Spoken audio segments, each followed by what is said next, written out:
여러분 안녕하십니까? 떠평 시간입니다. 고견을 떴습니다. 여러분들이 써준 글들이 단체톡이나 이런데 SNS에 돌아다니는 것 중에서 괜찮은 걸 제가 골라서 소개해드리는 시간인데요. 떠평인데요. 보시기 앞서 구독, 좋아요 눌러주십시오. 아직도 구독 안 눌러주셨다고요? 눌러주세요. 간단합니다. 이렇게 클릭만 하면 됩니다. 큰 힘이 됩니다. 구독이요. 자, 오늘 떠평의 제목은요. 문화방송 이사회 이사 충격적 고백, 이 제목입니다. 네, 대충 짐작하시죠. 읽어드립니다. 1. 우리는 공산화로 간다. 언론 노조를 타도하지 못하면 이 길은 막을 수가 없다. 2. 국민이 꼭 알아야 할 일은 언론사가 언론 노조, 민주노총의 뜻에 반해서 보도를 할 수 없다는 사실이다. 3. 방송사 노조는 무섭다. 방송사별 개별 노조가 아니라 단일 노조이기 때문이다. 4. 방송사의 편성권은 전국의 단일 언론 노조가 행사한다. 그 배후에는 민주노총이 감시하고 있다.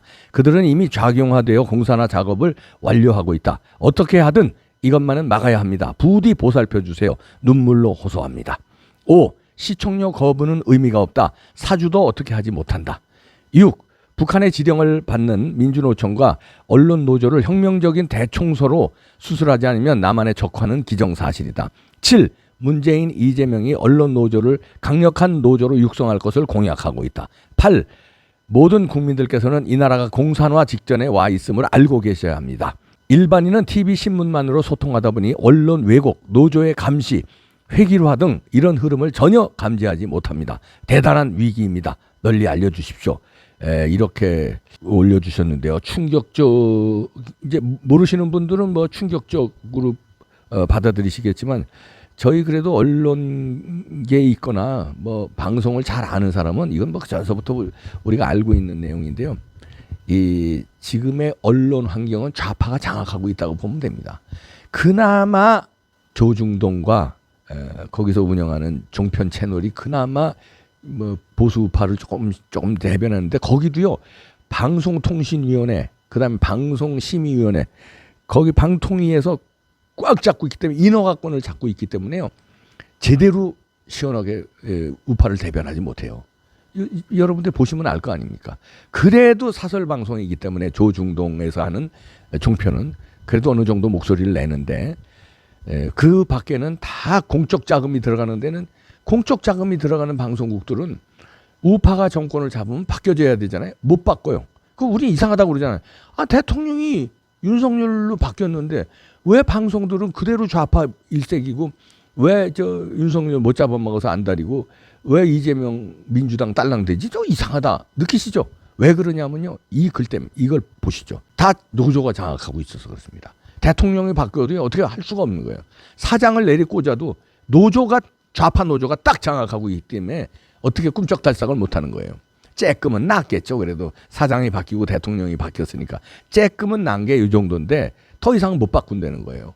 뭐 안 되는 거예요. 왜냐하면 노조가, 뭐 예를 들어서 문화방송이면 문화방송 노조가 단독 노조가 아니라 민주노총 산하의 언론 노조, 언론 노조가 단일 노조로 그냥 문화방송, KBS, 뭐 YTN, 뭐 전부, 뭐 연합뉴스 TV 뭐 전부 장악하고 있기 때문에 논조를 못 바꾸는 거예요. 그래서 답답한 방송을 우리가 봐야 되고, 우리는 그래도 이봉규 TV 보시는 분들은 저게 좌편향된 이상한 방송이라고 생각하고 걸러서 보기도 하고, 안 보시는 분들도 아예 많아요.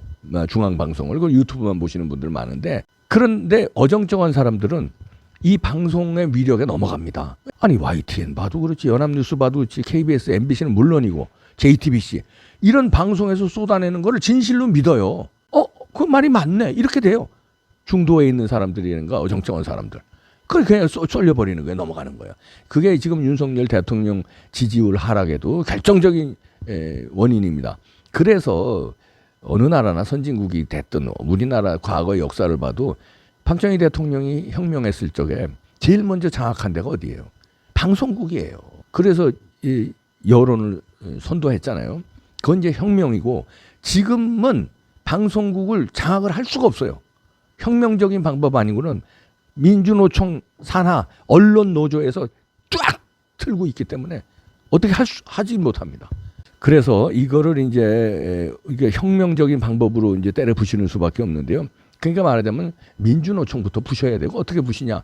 불법 집회하는 거. 아니 우리들은 불법 집회하면 저도 집회 나갔다고 조사 몇 번 받았어요. 감염법 위반이래나 어쨌거나. 아니 우리는 조사하면서 민주노총은 불법을 막 서슴지 않고 저지르고 있잖아요. 지금도 저지르고 있고요. 지금 대우조선 불법 노조 하고 있잖아요. 이거 법대로 잡아 넣어야 돼요. 위원장서부터 싹 붕괴를 시켜야 됩니다.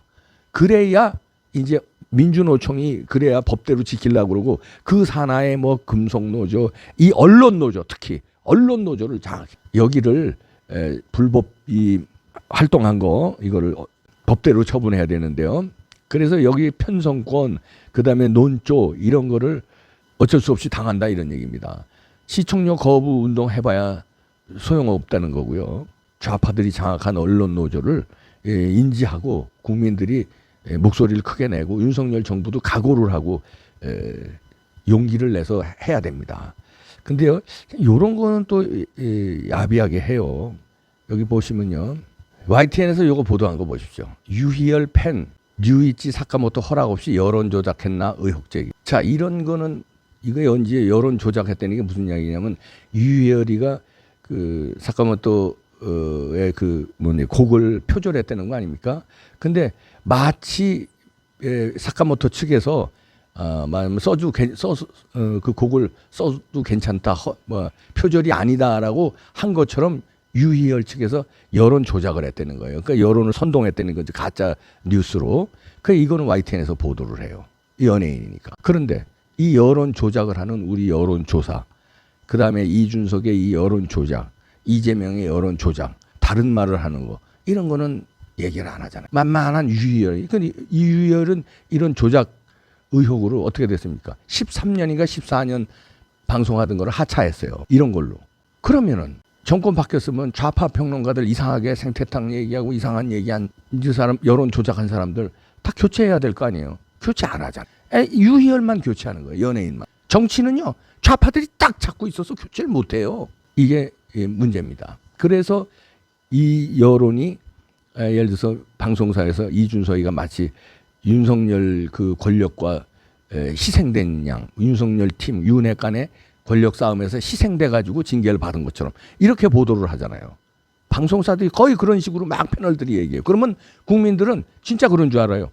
징계를 뭐 권력 다툼에 희생된 게 아니라 성상납한 거 아니야. 성상납 받은 거고 성상납한 거 그 사실을 은폐하려고 증거 은닉을 하려고 7억 각서를 써준 거고 그게 팩트인데 아니 무슨 권력 투쟁이 거기에 왜 나오고 윤석열이 왜 나오고 윤핵관이 왜 나와요. 그걸 언론들이 이렇게 교묘하게 프레임을 싹 교묘하게 뒤집어 씌웁니다. 언론들은요 이준석하고 친하고요 민주당하고 친하고 이재명 문재인하고 친해요. 왜냐? 아까 얘기한 대로 좌파 언론 노조가 팍 장악하고 있기 때문에. 근데 좌파 언론 노조가 왜 우파 정당인 국민의힘의 이준석을 응원하냐? 좌파에 유리한 놈이기 때문에. 이준석 같은 놈이 국민의힘의 대표가 돼야 국민의힘이 분열당고 저렇게 지지율 떨어뜨리는데 큰 역할을 하기 때문에 이준석을 살려줘야 되기 때문에 어떡합니까? 여론 조작이죠. 그게 이준석이 마치 희생당한 것처럼 보도를 막 하고요. 거기에서 한술 더 떠서 여론 조사를 시킵니다. 이 언론사들이요. 신문이고 방송이고 여론조사 기관에 맡겨서 돈 몇 푼 주고 맡겨서 그걸 결과를 발표해. 그게 마치 국민의 정확한 여론인 양. 그게 조작된 거예요. 거기서 이준석이 또 당대표 적합도 조사에서 1등 했다고 다 보도를 합니다. 그러면 헷갈리는 거예요. 국민들은. 야, 이준석이 돌아오면 또 대표 되는 거고 이준석이 그러니까 희생당하니까 저렇게 여론들이 이준석을 띄우는구나. 아, 그렇구나. 이렇게 믿어버리는 거예요. 프레임 뒤집어 씌우기에. 이게 좌파의 선수들이잖아요. 이 나라를 바로 잡으려면요. 다른 것도 뭐 여러 가지 바로 잡을 게 많지만 언론 환경을 바로 잡아야 됩니다. 그러려면 언론 노조를 얘네들을 다뤄야 돼요. 언론 노조가 장악하고 있는 이 시스템을 잡아야 됩니다. 그러려면 뭐 법대로 잡아야 됩니다. 그 조직을 조사해야 됩니다. 불법 저지른 거 조사해서 언론 노조를 흔들어 놓으면은 그다음엔 언론 환경이 약간은 그래도 정상화돼요. 지금은 좌파 일색으로 완전히 기울어진 운동장인데 이게 정상화됩니다. 그래야 여론도 제대로 형성이 되는데 지금은 조작된 방송에 조작된 그 흐름으로 가고 조작된 여론 조사가 나오고 그러니까 이준석 같은 놈이 당대표가 그때 됐잖아요. 역선택으로. 역선택을 막 돌풍 하는 것도 여론 조작이에요. 여론 조작이라는 건 직접적인 여론 조작이 있고, 예를 들어서 여론 조사 수치를 직접적으로 조작하는 게 직접적 조작이고요. 간접적 여론 조작은 분위기를, 프레임을 그렇게 몰아가는 거, 그런 보도를 하는 거, 그런 게 여론 조작입니다. 어떻든 간에 여론 조작에 가랑비에 옷 젖듯이, 장마철에 옷 젖듯이 이게 다 스며드는 거예요. 이거를 뿌리 뽑지 않으면 안 됩니다. 여론 조작. 언론 노조 손봐야 됩니다. 윤석열 대통령님, 이것부터 손봐야 돼요. 이거. 그러면 지지율 뜹니다. 정상적이면 이렇게 지지율 하락할 이유가 없어요. 예.